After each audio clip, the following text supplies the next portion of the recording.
Hi, everyone. Welcome back to the PETHS Alumni Network podcast. I'm your host, Nathan, and today we are joined by Judy Zhong, who graduated in 2006.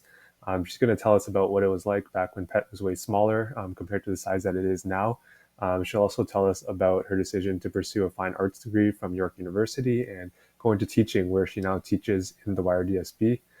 So without any further ado, let's hop right into the episode. Well, after high school, I went to York for fine arts. Mhm. I've always been super like I knew I wanted to be in the arts ever since I was like in elementary school.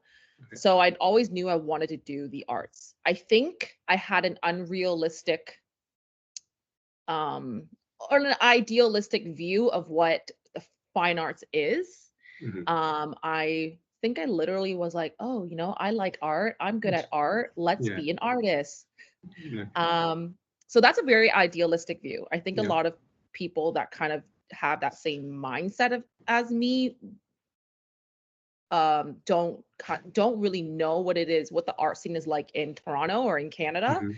And so you go into it not sorry, not knowing what to expect, and then you kind of come out of it just kind of dumbfounded a little bit. So Mhm. um I went to York for fine arts, studio arts. I mainly focused on painting painting, drawing, and then I took up photography as well. Okay.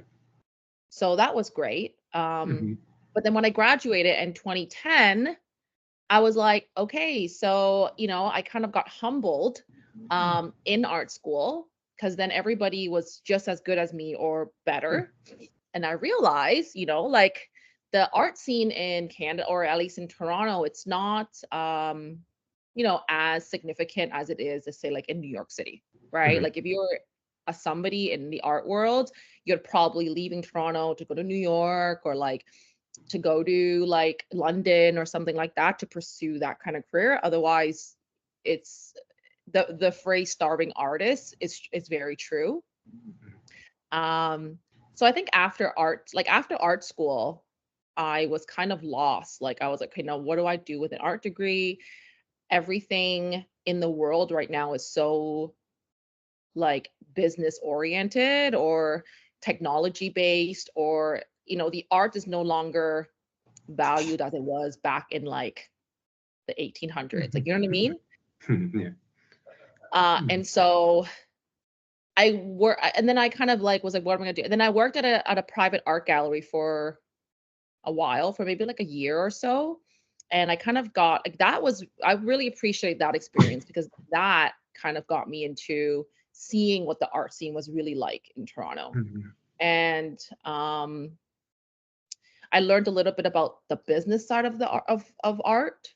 Um, I learned, I was really kind of immersed in that scene. Like we had a roster of artists. We kept their artworks. We had shows like every month. Um, we did like publications. So we did all of that kind of. We did inventory.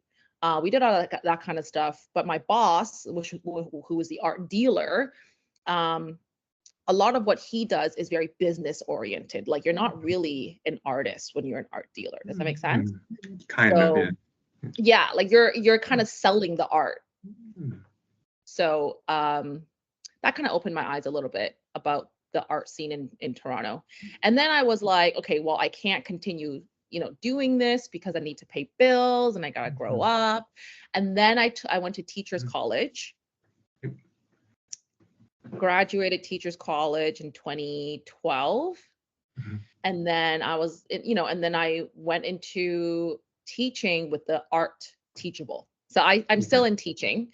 I Okay. teach, you probably know the school. I teach at Franklin Street Public School, Franklin Street. That sounds very which feeds familiar. into if they feed into Trudeau. Like it's a French immersion school at Markham Road and Highway 7. Oh, it's like the really like old one. It's Really old, like beside a baseball diamond. 1846. Yeah, yeah, Yeah, yeah. beside Morgan Park. Yes, that It's one, right okay. beside Markham Mhm. Park. They Mhm. feed into Markham District High, but then their French kids will go to like Trudeau or something like that. Mhm. So when did you kind of know that you wanted to do, teaching, like combine, like, because I assume you like teaching kids and your art. When did you decide to combine the two? If I mean, if if I had to be brutally honest, I never pictured myself as a teacher. Like I always just was like, I'm an artist. I never saw myself as a teacher. I was not huge, like I was never like huge with kids or anything like that. Mhm. But I think with my degree, I felt very pigeonholed into certain things. Like, what do you do with a fine art degree? Right? Mhm. You know, without doing further schooling or without like upgrading it to something else. So, but then I went into teaching and I actually really enjoy it right now. There's not one single day that I feel like that I feel is mundane. Mhm. Every day is something new. Like time passes by really fast. Mhm. So it was something that I guess was I just kind of landed, but it wasn't something that I wanted to do in the beginning. But now Mhm. when I reflect back on it, I am very happy that that this is what I kind of landed. Like although it Mhm. wasn't planned. Does that make Mhm. sense? Yeah. Do you have any Yeah. advice for someone who like doesn't really know what they want to do, and like do you have any advice for someone who's trying to navigate that kind of, jump? I think you have to look for new avenues, right? Mhm. Like I think for me, after I graduated, I was like, "Oh no, I'm going to be homeless." So like I went door to door to like all these art galleries to try to get a job. So I think when you're in a state of desperation, there's a fire under your butt, right? Like Mhm. you'll make something of yourself. And then eventually, I think eventually I got to a point where I realized I maybe had to do further schooling, right? I had to go to teachers college if I want. I could have done something else, but I chose the teacher route.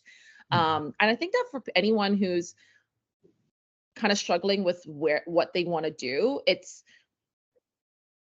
they see it as maybe like there's so many closed doors, but I don't think it's necessarily so. Like I think that there are Mhm. many doors that they just need to open. Mhm.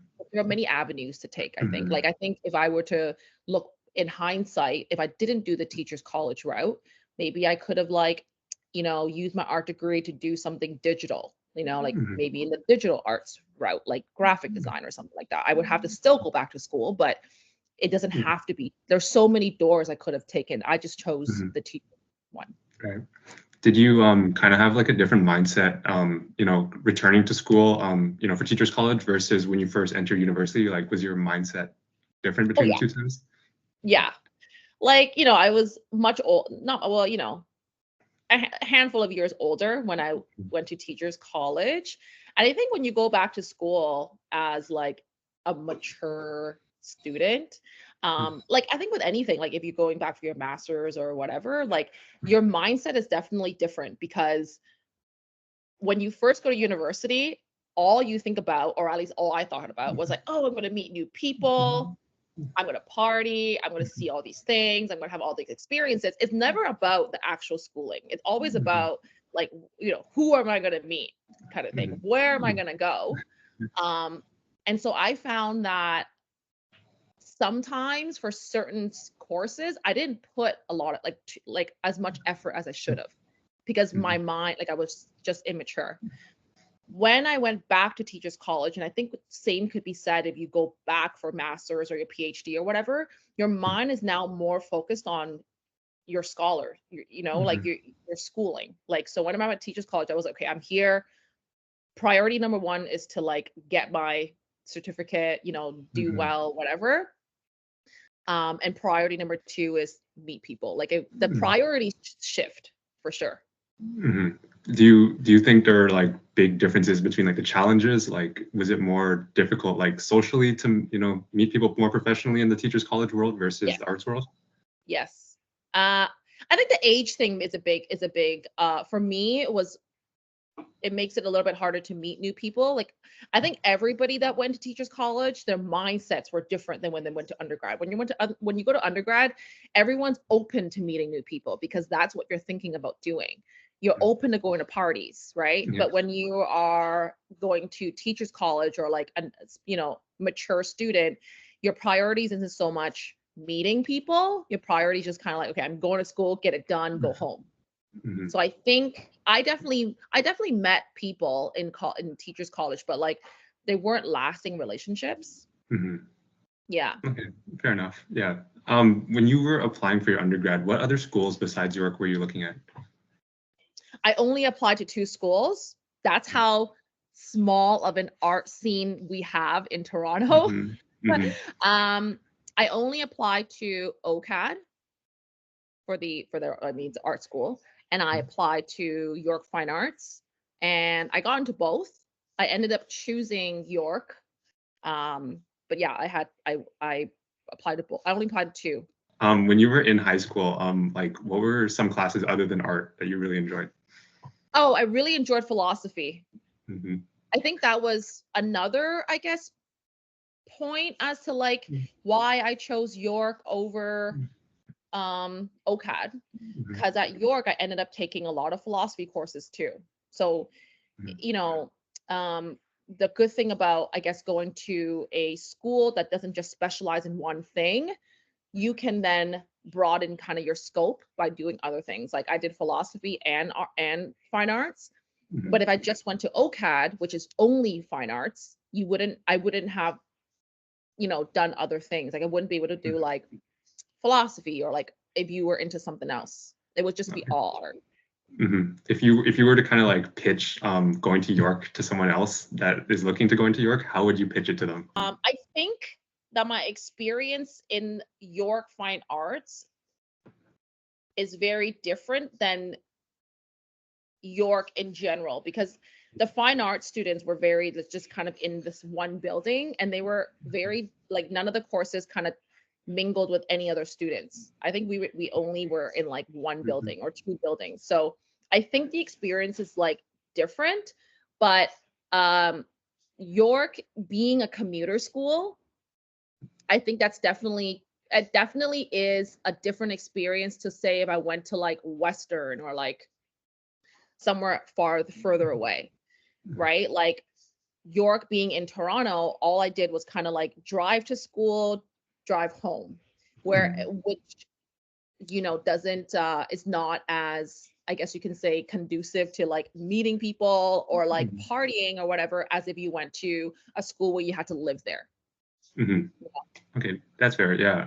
So Yeah. when you graduated and moved on to teachers college, what other schools like were you looking at? Because you could have gone to a variety of schools at that point. Did it kind of like what were your criteria at that point?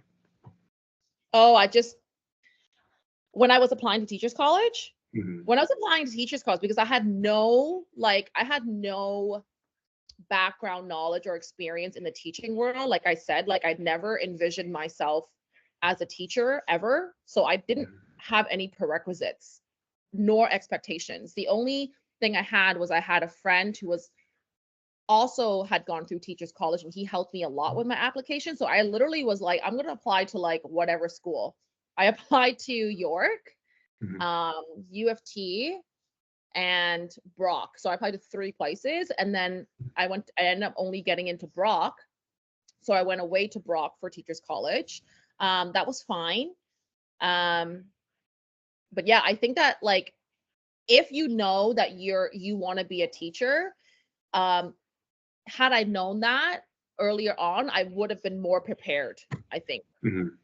Right? Because Okay. I didn't Yeah. know like the lingo, like all the keywords you're supposed to, the buzzwords that you're supposed to Yeah. say as a teacher Mm-hmm. in your application. So I was just kind of like, oh, this is the application. Let me just answer it to my best ability. But I didn't know like the teaching world.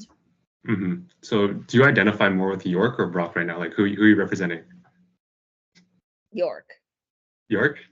Yeah, because my heart is still in the arts, like Mm-hmm. as much as I like teaching, um, because I never fulfilled that artist kind of thing. I now just have this chip on my shoulder where it's like, oh, I never got to do that. Oh, okay. Do you find like a big difference between like the culture, like other than the fact they're different programs? Like was the culture in general very different? Kind of, yeah. Because Brock isn't a commuter school. Mhm. It's far away enough where like people have to live there. So I think people were more close knit. Like there were more things after classes that people did, um, as opposed to just go home. Like for me, I just commuted to York all the time. So after class, I never hung around. I just went home. I didn't even do Frosh Week at York. Oh, really? No, because wow. I was just like, it was just a commuter school. Like I was like, I Oh, went to you're right. school, I went to school, I went home, I Hmm. think that if I had gone away from my undergrad, it would have been different. Hmm. Okay. Yeah, I know. I didn't have a frosh week either because of COVID and stuff. So I don't feel Well, like I missed that. Yeah. where did you end up going to Uh, university? Western. West. Okay, so Yeah. right? I guess like Western obviously is not a commuter school. Hmm. So you probably have like, maybe your chances of meeting lasting friendships or going to certain things increases, as opposed to if you went to somewhere like U of T or like somewhere in the city, like you're going to end up going home, right? And you're so close to Hmm. your old friends that you always go back to your old friends. You're not forced to make new friends. Exactly. Yeah. No, I'm grateful for it every day. Sure. Yeah. So I think going to a commuter school in my undergrad, I've missed that kind of opportunity Hmm. to meet new people. As much as I did, like all the new people that I met, there weren't lasting relationships. Hmm. Still great Yeah, people, but just not like long term. exactly. Yeah. I just never Yeah. put in the effort, I think, because I was Okay. just like, go to school, go home, go to school, go home. Mhm. Okay, so while we're on the topic, do you have any like other piece of advice or like what would you tell your younger self? I was gonna say maybe I would tell my younger self that I maybe could have done more personal research. Like I still would have loved to be in the arts. I think I've always been in that realm. It's just I was very green and I was very idealistic of what an artist is in the 21st century. It's not the 18th century, Hmm. where artists were wanted. Like now people don't care for fine arts, right? So I think I was going to say that. However, I think what I'm going to say is what I wish that high school or university programs should have is they should have like co-op programs or Hmm. something for like fine arts. I don't know. I know that in York and in OCAT there aren't fine art co-op programs. So if you're in an industry that is so like I guess niche, I guess you can say, and there's you're not and the program doesn't offer any co-op or internship or like kind of hook the students up with somebody that's already in the field and help them network, it becomes really hard. Like I found it really hard when I came out of the program and I was like, great, I have a fine arts degree that nobody wants, I'm going to be homeless. Like Hmm. that's literally kind of how I felt. So I had to go and do my own networking and like knock on the doors of a bunch of galleries. However, if the university had offered that, right? Or like had a list of internship places or had or partnered up with certain art companies or whatever, I think that would have enhanced my experience. Hmm. No, I totally agree. I think that's applicable to like almost any field, to be honest. Like, Right. networking is a huge thing. Yes, yes. I know like they do a lot of that kind of stuff with like business degrees, right? Which makes Hmm. sense. But Hmm. they don't do that. They don't give these type of opportunities to like every like major. Hmm. No, I mean, that is one thing, this page, I kind Yeah. of guess I got the idea here. I'll just throw that in there. Yeah, no, I think it's huge that, you know people who have done the same thing and like they can tell you what the industry is looking like at the time. Because like you mentioned, a lot of time we're idealistic about it and we just see like, the glamour side of it and we don't see like the real day to day. Yes.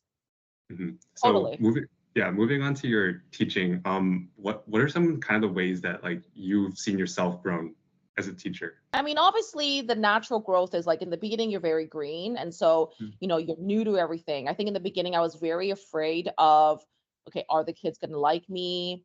Um, I'm a kid. How am I expected to like teach and engage other kids? Like that was really big to me.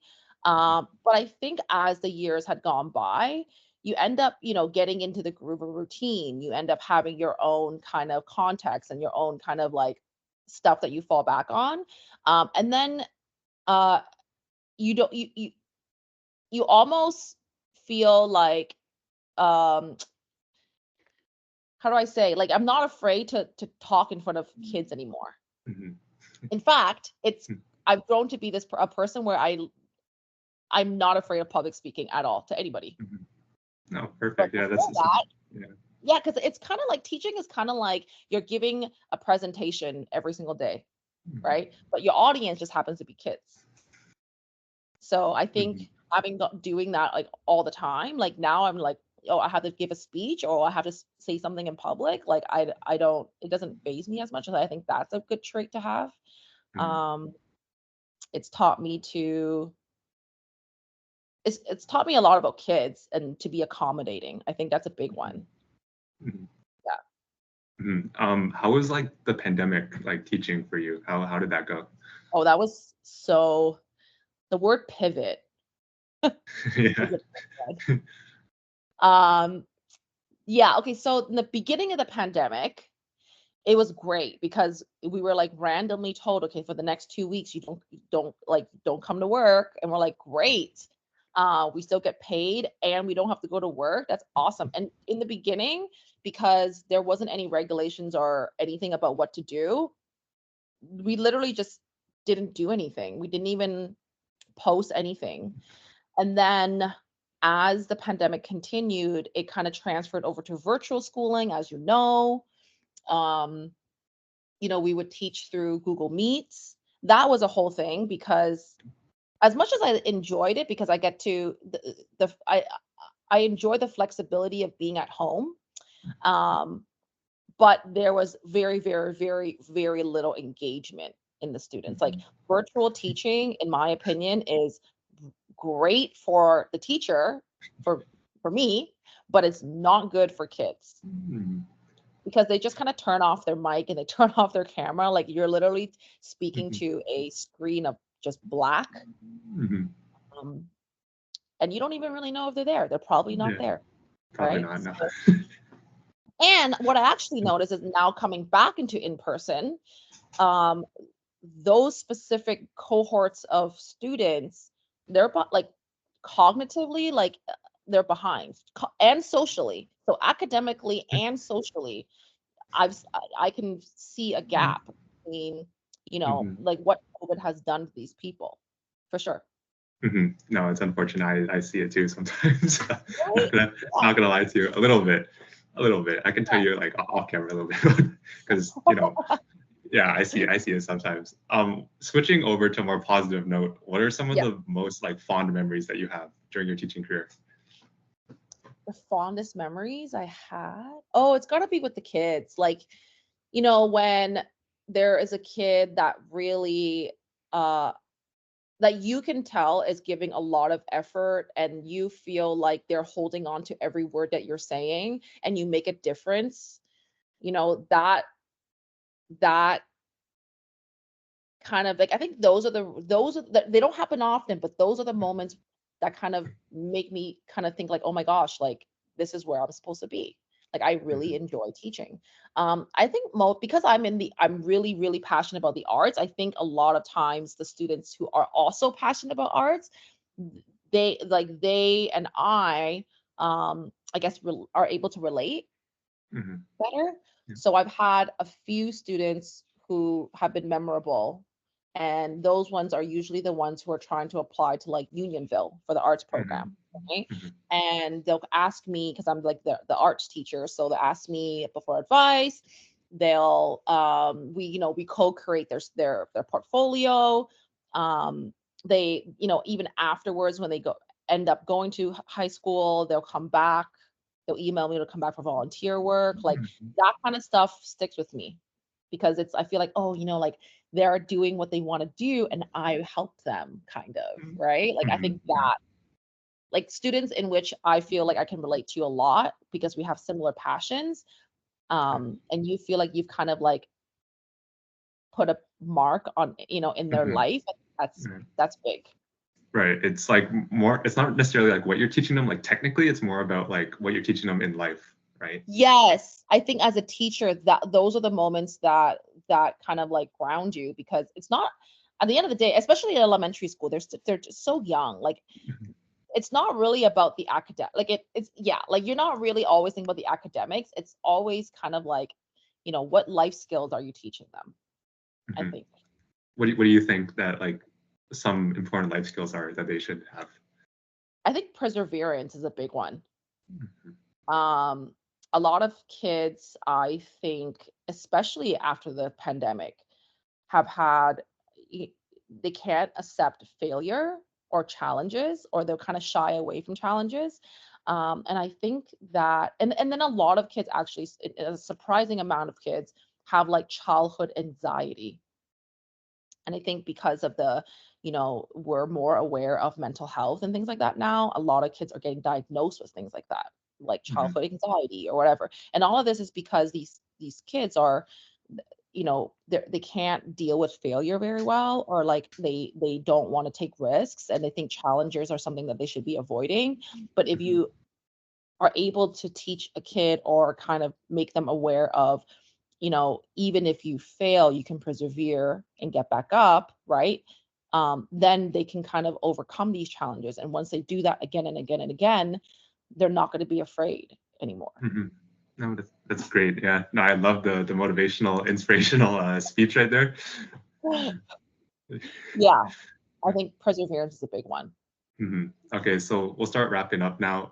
Yeah. So you played on the volleyball team during your Yes. time at high school. Other Yes. than that, do you have any specific memories that stand out to you?